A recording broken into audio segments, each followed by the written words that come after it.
So Deen Castronovo, welcome to London. Thank you for a great show last night with the Dead Daisies at the Koko. That was awesome. Great show. And it's just great to see you back on stage. Thank you, sir. Great to be back. So kind of the theme of the interview, I was just thinking about this, is kind of about new beginnings. Yes, sir. Starting over. So if you go back to the hiatus period yes. and coming out of that, what are your reflections back on that in terms of kind of rebirth, rediscovery, re-energy? Well, you know, for me, what I had to do was really focus on recovery. That was the most important. That was job one. And gaining the trust and respect back from the family, you know, my kids, my wife, my grandbabies, my father, my mother, you know, just everybody, you know. I wasn't thinking about music at that time. I didn't even touch my drum kit. I walked by and go, yeah, it's not time. I just knew. And then there was a point when Frontiers asked me to do Revolution Saints, and I thought, well, let me think about it. And I waited another year until it was time. And it was like, okay, I'm ready to do this. Let's go ahead and do this. So for me, it was really important to just really stay focused, you know, because this disease has beat me up for quite a while. And it's nice to be away from that, you know, and being the person that I am today. It's a good thing. And with the time having elapsed,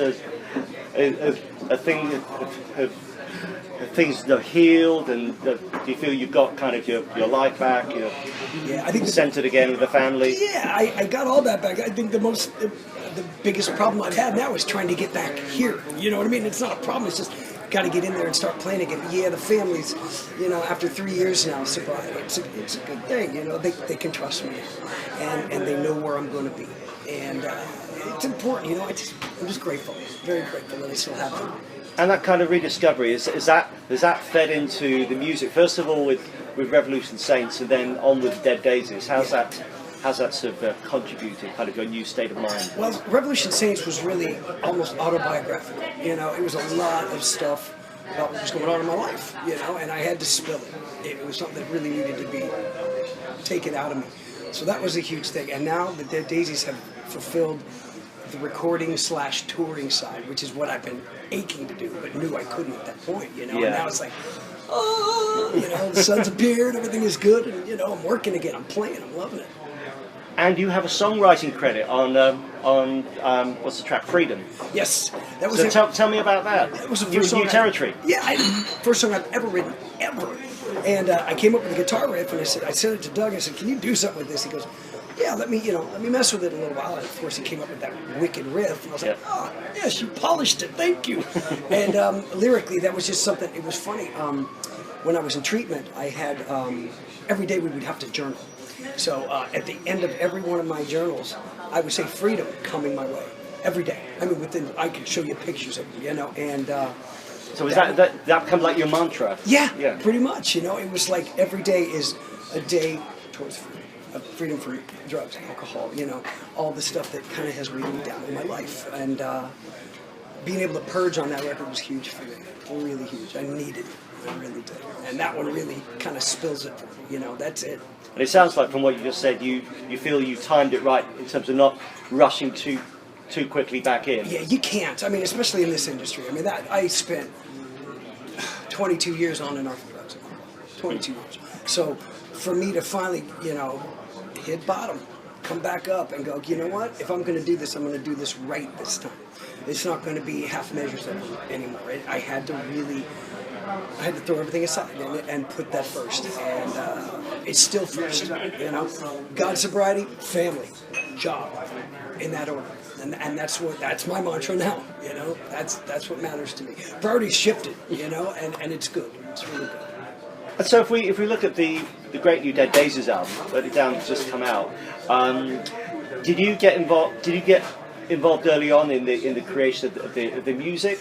No, actually, Brian Tishy, the original drummer, had left. He decided to pursue other things. And I remember Doug texting me and saying, "Hey, you around?" I'm like, "Yeah, just hanging at home." You know, and he's like, "You want to come to New York? Brian looks like he doesn't want to do this right now and can't commit. Would you be willing to come out?" So they flew me to New York on a Sunday. I hung out with the band Sunday, Monday, flew home Tuesday, and by Friday I was in Nashville recording. So I heard snippets of the stuff, and I told Marty Fredrickson, please send me your ideas, because I want to start getting vibes on what I'm going to do. So my poor wife, I mean, non-stop. All I would do is listen to that thing all through the sound system in the house and walking around with headphones. Like, I'm here. Yeah. It's like, I know, but I really got to focus on this. This is really important. So, yeah, it was fantastic to come in, record with the band. I think we got the drum tracks in 4 days. Because I was so on fire. I knew what I needed to do. You know? So had Brian or anyone else laid down some guide tracks or demo tracks? It was Marty doing the drum machine, you know, on a keyboard, you know? And he's a drummer. He's a musician. He's a well-rounded musician, so he can do anything. And we were talking drum, you know, I want to hear this. You know, I'm like, yeah, I know it. You know, we had that, you know, camaraderie, because he knows how to play drums and he knows what he wants. And me being a drummer, that, you know, I've done a lot of sessions, do what the producer calls for, you know, or we'll be there all day, you know. Yeah. So it's better to do that. And so, listening back on the completed album, so do you feel satisfied that that's the old Dean's back? Well, you know, that was because usually, I mean, I'm a very chops-oriented person. I'm very, you know, busy drummer. You know? I've never noticed that. So for me, it was like, I remember John Karabi coming to me and goes, Dean, put on your Billboard cap. I was like, okay. And so I saw, once he said that, I saw the vision. I said, I know what they need. I know what they want. And I did my best to deliver for them. And could you put your finger on what you brought to the band? If you listen back, go, yeah, the band sounds different with me. Well, yeah, I think for me, being a Journey as long as I was, you learned how to play for the song, number one, obviously. And then, you know, there was a certain swing that Steve Smith has. Yeah. And it's obviously a little difficult to duplicate. I mean, so I did my best to duplicate his stuff, but I noticed on this record, you know, it just felt really, really swingy. You know, it's still straight, but it's still got a lot of, like, you can feel what's going on. It's kind of a cool thing. So I think I brought a little bit of that to the table, you know, a little bit more of a swing, a little bit more of a bounce to it. And I don't know whether these are ones that you noticed. I mean, on What Comes Around, it's got a real groove to it. Yes, I'll tell you that one, and one of my favorites, obviously, is Burn It Down, because they weren't sure what they were going to do in the chorus, and he had a kind of a template of what he wanted, Marty, and I was like, okay, I got an idea for this. Why don't I play this? And he was like, that's perfect. It feels right. It's not jerky. It's just got this thing, and that was a huge song for me. That's probably my favorite. That one and Resurrected, my two favorites. And how much were the band on your radar before you joined? Well, you know, I've worked with Doug, obviously. I've worked with Marco before. So the only ones I hadn't worked with were John and David. So, you know, but they knew. I remember John going, well, you know, when they were asking about drummers, he's like, man, he's a player. Is he going to be able to, you know, just play for the songs? And he's like, you know what? You tell me what to do, and I will adapt. That's the beauty of being a musician instead of just a drummer. You know, you can adapt to any style. That's a huge thing. And that's perfect. That leads us on to kind of the next area I want to get into. So delving back a little bit. But one guy I want to talk about is Neal. Yeah. Neal, I mean, your relationship with Neal is just unbelievable. I mean, the thing that I noted is you did the charity benefit for the fires with Neal and that incredible lineup and those songs. So what was it like after having been disassociated and then being invited back? What did that feel like? Honestly, it's an honor. I mean, to work with Journey at all was you know, a blessing and a privilege and an honor, and they did what they had to do, and I never fault them for that. That was smart. That was the smart thing to do. That's the business thing to do. But Neal and I have always been really close. Neal found me. He discovered me. So in a little rehearsal place in San Rafael. So I've always been tight with him. Even when all this went down, he always checked on me. Hey, are you doing? You doing good? You staying strong? And we've always kept in contact. So I'm very loyal to him, you know, because even though we had to do the tough love thing, he never gave up. Just like my family, you know, they had to be tough, but he never gave up. I respect Neal for that, you know. And he's my big brother, and I'd do anything for him. Yeah, I think just researching and just going through my own catalogue, you know, the stuff that I know you played on. I mean, you played on on Late Night. Randy Jackson, woo, wicked player. I mean, God.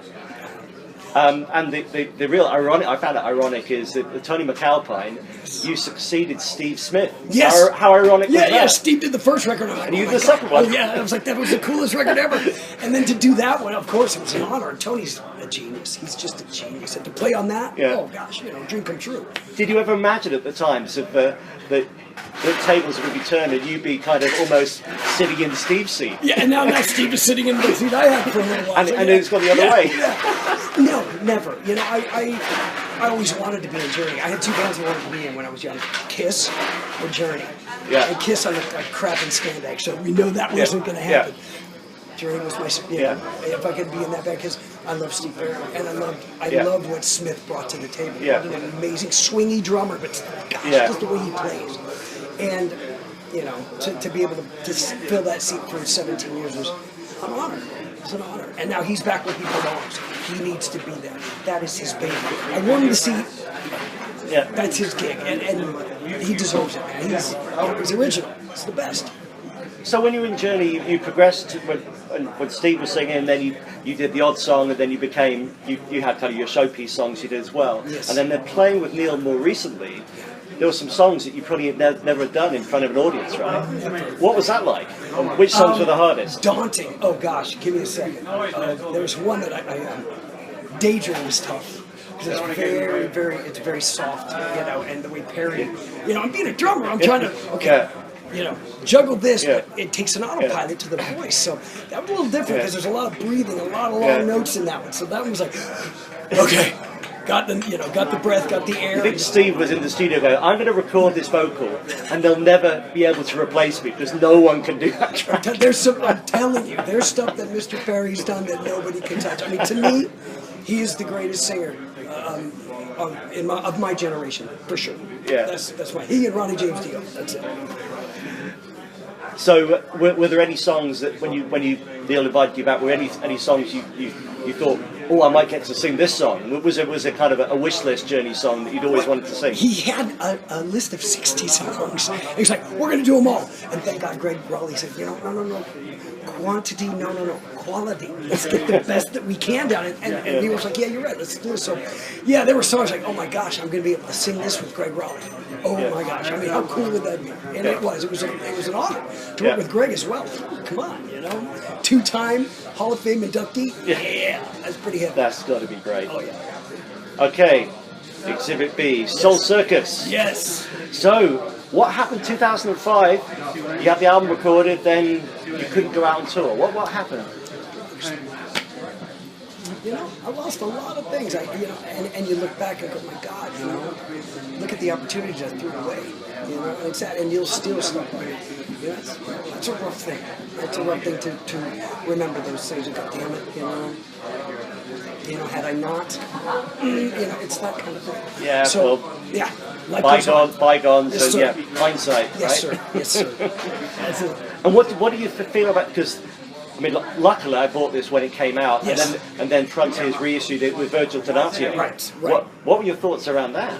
It was heartbreaking. It's like, my God, I got, not only did I get replaced, but I got, Virgil's said, freaking monster, you know. It's all good. It's going to make you look real bad. Yeah, totally. Because I'm more of a meat and potatoes drummer. I'm more like the Neil Peart type, you know, that kind of progressive kind of drummer. It's very, you know, lick oriented. So for me to have Virgil come in and, you know, he's just like, wow, talk about it. You know what? That's what I deserve that. So, and I also know that from those sessions at Peephole, ended up, I think, on one of Sammy's albums later on. Yes. Yeah, I love that. It was Planet Us. Yeah. It was Michael Anthony, Sammy, and what happened was I was told the Van Halen brothers caught wind of it. Yeah. And let's do a tour. I was like, son of a gun. You know. So yeah, Sammy ended up going back with Van Halen. So. Cut off in their prime. It happens. It happens. And correct me if I'm wrong. So Hardline was one of the other projects that Neal took you into. Am I right that you might be doing something with Joey? Oh, Johnny. Actually, yeah, he and I are doing a, we finished it. It should be out, I think, in October. It's called Neal Castronovo, and it was just a collaboration. He had some songs that he had been writing with Alessandro, and Alessandro had written some songs, and he said, why don't you sing on this one?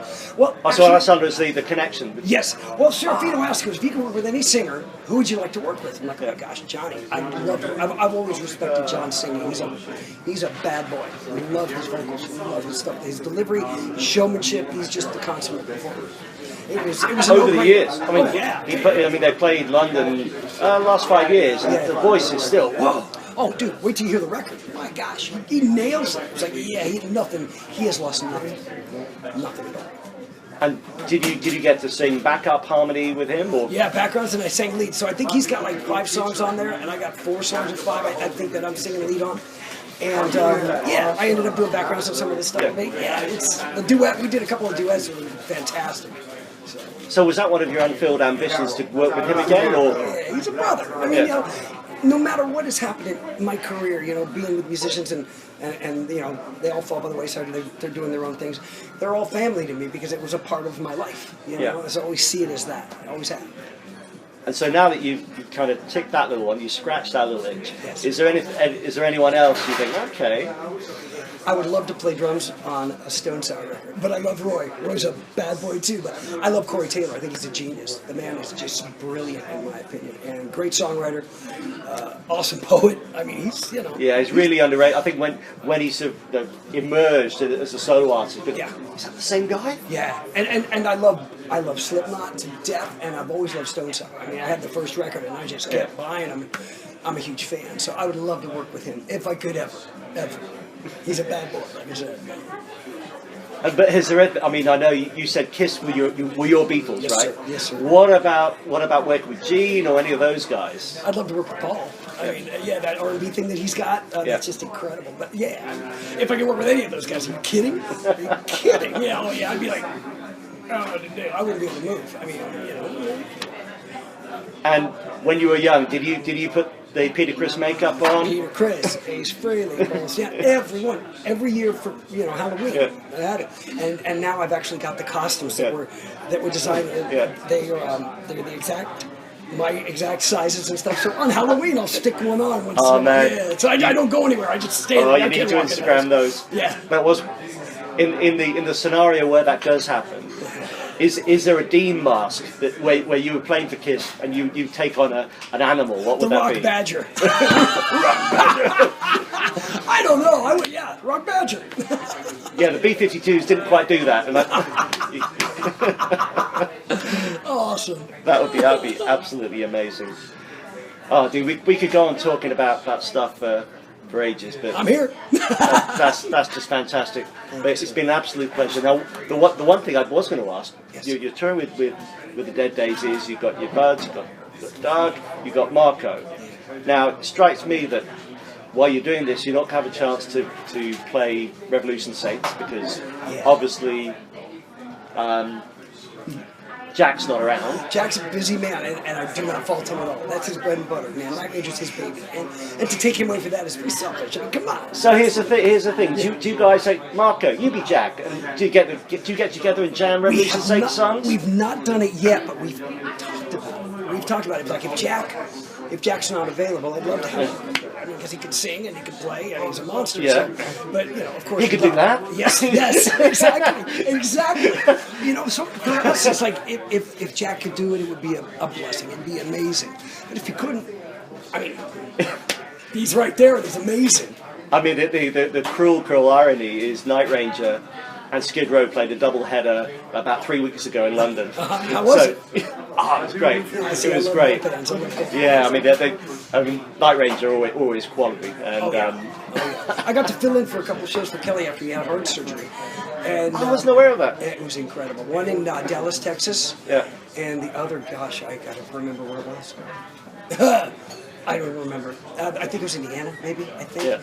But yeah, two quick shows for them, and while Kelly was healing, and Kelly came out to sing, which was awesome. So he couldn't quite get play the drums yet, but he was singing great. So that was really. But cool. I mean, there's that synchronicity. There's the singing drummer that's kind of the slightly reluctant. When he comes out and sings Sentimental Street, it is a slight awkwardness. I don't kind of want to be here, but it's my song. I like being here, but I can't wait to get back to the drums. I'm the same way, bro. Don't ever make me a front man. I mean, when I did that Frontiers Fest with Revolution Saints, and I didn't know what to do. I just grabbed the mic and just rocked. Just stay right there and just sing. Close your eyes, sing. I don't want anybody looking at me, and I wasn't looking at anybody. It was nervous. Yeah. Scary. It doesn't get any easier then. I'd rather be behind my arsenal. Yeah. It's like my little gauntlet. Yeah. And any unfulfilled ambitions, just to finish off? I mean, any part of your life doesn't have to be that's the what I'm band. thinking about. you know, I got everything a man could ever ask for, man, if you really think about it. Yeah. I'm doing what I love. I get paid to do what I love. I've got healthy kids, a healthy wife, a beautiful wife, an amazing family. You got 2 grandkids as well. Yeah, my grandbabies, yeah, 2 years old and 6 Oh, They're man. awesome, just amazing. And no offense to Mammy, they don't care about Mammy, man. When puppies are right there, they're right there, man. It's awesome. So I'm just a big kid, you know. I regret nothing. You know, there's certain things obviously that you wish you would have done, but hey, it's all brought me to where I am here today. And the Dead Daisies, it's like being in a toy shop, right? Come on, these guys are great people, great musicians. Couldn't ask for anything more. You really couldn't. So. With that, Dean, it's been fantastic talking to you. Thanks ever so much. Enjoy the rest of the tour. Brother, God bless you, man. Thanks so Very much. well.